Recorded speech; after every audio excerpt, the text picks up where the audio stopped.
जवनिया कभी जानी जाए मेहिया के नदी में नहाए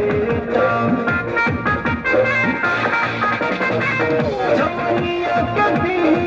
जानी जाए मेहिया के नदी में नहाए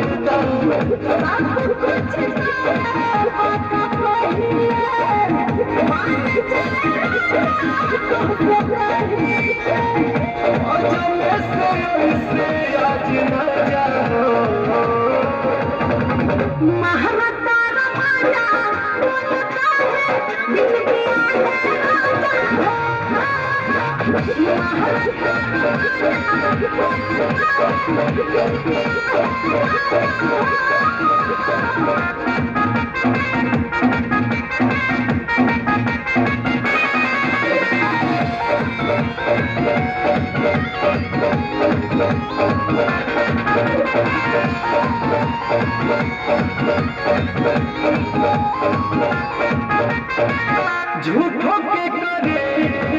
बखेरा प्यार करब रानी दोनों बेरा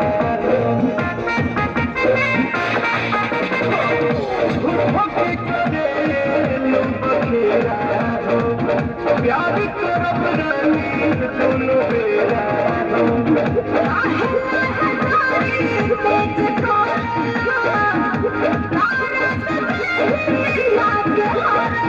लेके हो बनाई बंद बाजा हो